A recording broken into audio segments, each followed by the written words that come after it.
Hello YouTube, here I am again using the power wash machine to clean some of these RCs.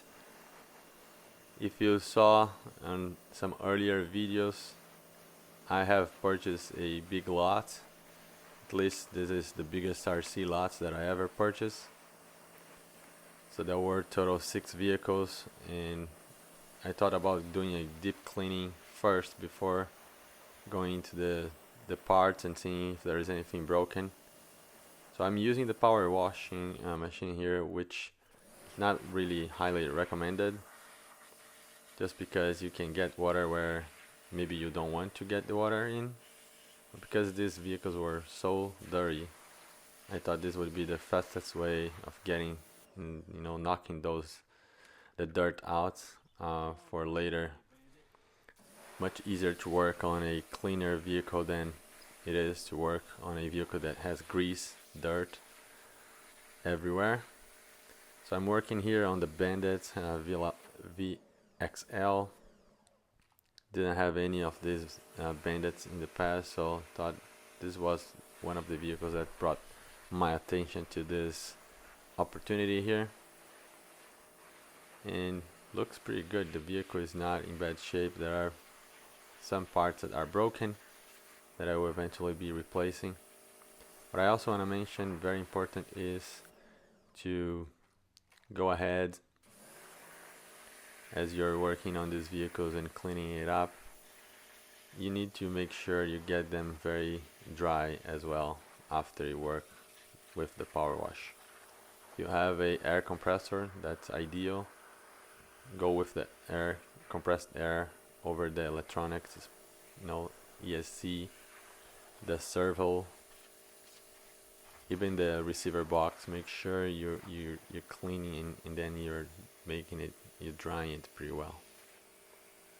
I just noticed I put so much water there and the tire is not really well glued to the wheel.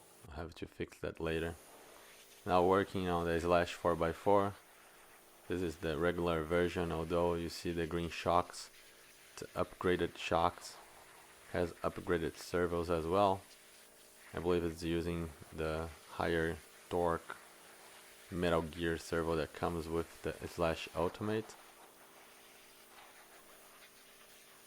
And I'll probably be taking these vehicles apart, the whole thing, so I can rebuild them to a perfect condition. Every time you buy something used, it is recommended that you do a deep inspection. Look how the power wash is able to knock that dirt out. And this dirt builds up around the gearbox because there is some grease and oil that always leaks, or shouldn't leak that much, but the guy was spraying this with WD and running through the dirt just builds up and becomes kind of a layer. So go with the power wash next to the gear and knock that dirt out. It's going to be much easier in the future to work on this vehicle without getting my hands so dirty. Now I'm working on the Slash Ultimate. Again, this was one of the other vehicles that I was interested on.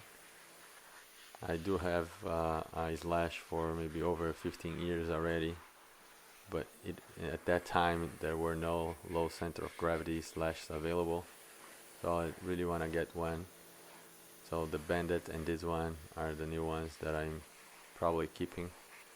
Not this one specifically, because in the bundle that I purchased, there was already a chassis of a brand new Slash Ultimate. That's the one I'm keeping. I will probably be selling the one that I'm just washing right now, as well as all the other Slashes that you see in this video. I'll be selling all of those because, as I mentioned, I do have another Slash 4x4 that looks just like this one, with tons of upgrades.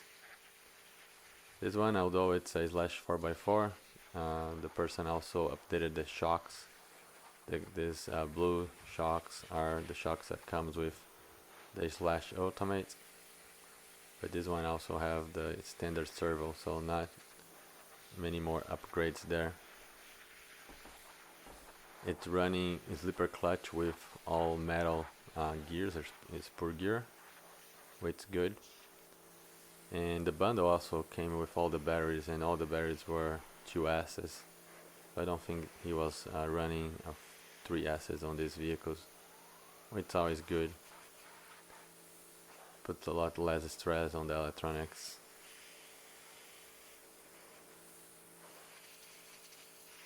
In this video I'm really just using the power wash. I will throw some soap on top of the vehicles later and just power wash the soap, just so I can get some of the grease out. My intention wasn't to get it perfect clean like a brand new one. I just really want to knock the dirt out so I could work on it without getting my hands so much dirty. Hope that this video helped you somehow, or if you're interested on, well, how people go around and clean their RCs. Just to reinforce, this is not really highly recommended. Power washing RCs is really not the best case. You can use just regular water in a small brush, but takes a lot more time, and because I had all these 4 vehicles to clean, they were very, very dirty. I thought this would be okay this time. In the future, just maybe small brush and just running water should be good. Like you can see, I just threw the soap on top and went with the power wash. I hope that you liked. If you have not subscribed, please consider to do so. I will be running all of these vehicles later, recording some videos. It's been a while since I recorded anything with my Slash, so I'll probably use these ones for a future video. Ask questions, comment, like, dislike, and I'll get back to you as soon as I can. Thank you very much for watching. See ya.